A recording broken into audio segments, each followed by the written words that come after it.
Welcome welcome back, guys, to the Power Stroking YouTube channel. Today's the day we're going to be installing my new KC Turbo. I am so excited for this. Let me grab it.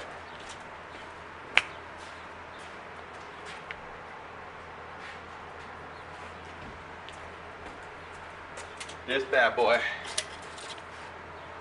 is going in this little turd behind me.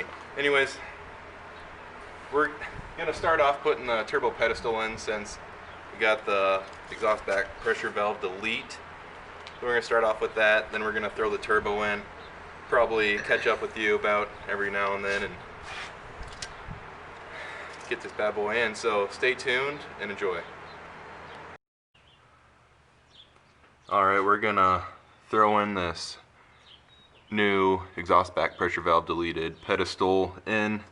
The torque spec is 18 foot-pounds for these 4 bolts here. So we're gonna get this thrown in, torque down, and we're gonna get on to the next step of setting the turbo on and getting V-bands set up. So yeah, we're gonna get this thrown in, so stay tuned. Turbo pedestal is set in there. Probably gonna be the easiest part of this install. So now we can start to set up the turbo up in there. Grab your new O-rings. And then these are the same O-rings that go on the bottom of the pedestal as it goes on the top. Just set them in there and then set turbo on it. Make sure you don't pinch them or you're gonna have an oil leak and it's not gonna be fun to clean up, like all that grease in there. But anyways, stay tuned and get this turbo thrown in here quickly. Alright, when you go to put your turbo in, there's this little hole up here on the exhaust side where it goes, or it comes from the up pipes. There's a, you see that very good? Well, there's a little hole there. There's one on the up pipes too. So just make sure that lines up. If it doesn't line up, you won't be able to get your back V clamp on, and it's going to make your life a living hell. So, careful you don't pinch anything or break anything. Slide it on in there. Pop in, and then you have to finesse it onto that back up pipes, and then once it clips in, you're good to throw your up pipe V clamp on. So we're gonna get finessed and throw that back V clamp on, and we'll be right back. Alright, got the new turbo in, everything tightened down. I got the exhaust clamp on, I got the up pipe clamp on. So now it's time for the intake spider here. This one can be sort of tricky. If it doesn't go on right away, you just stick your finger down in here, pull out on the boot, and it sets down right in there. And don't forget this O-ring that goes on this inlet here. Throw that on, grab your clamp,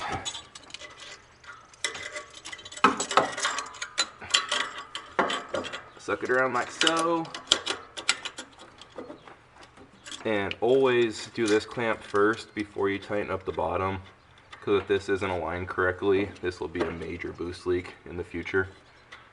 So do that, and then tighten up your bottom intake spider clamps down here, and then you can start putting on your intercooler piping and your new boost lines and whatnot. So I'm gonna get to it.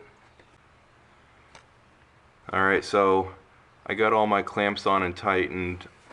I threw on my connector for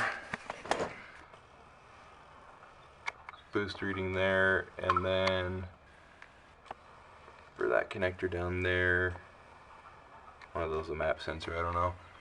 And then boost line goes back to the wastegate, and then there's one more stick in there for the intake. That just gets plugged in there and in the bottom of the spider.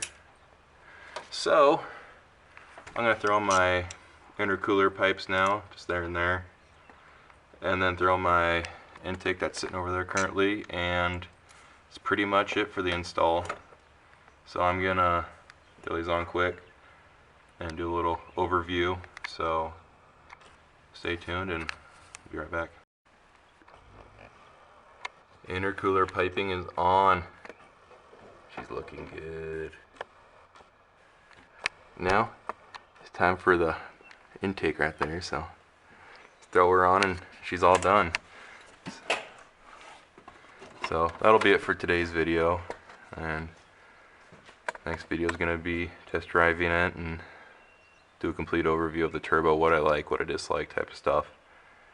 So thanks for watching, guys. Please like and subscribe, help me out a lot. I'd like to do more of these videos, so might be doing a video on my buddy's truck here shortly. 6.0, making what, 650 horsepower, so maybe a little more. So stay tuned for that video. So see you guys later.